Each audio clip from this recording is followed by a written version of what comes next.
رنگ امروزه جامعه ما و شما در هر دکان عرق نبود، در هر یک قدی کوچه یک بشکه پیوه نویساندگی سویجی پیوه او از سر سبیل بمانه و سویجی. حالی میفهمی بعد سویجیش چی است؟ وای به حال هم مسلمان هایی که اینا میفروشن، وای به حالتان. پیغمبر خدا چی گفتن؟ شما زردابی از فرجهای زن دوزخی را می نوشید در روز قیامت.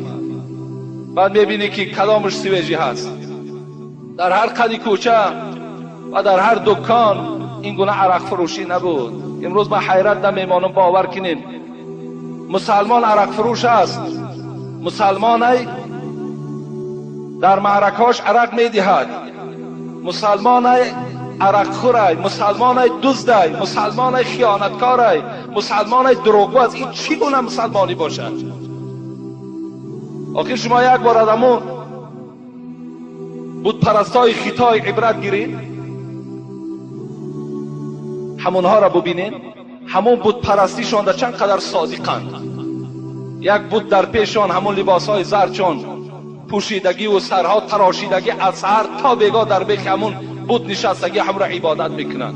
یا مسلمانی کامل شو یا اسلام و تو مسلمان احتیاج ندارد، هیچ احتیاج ندارد.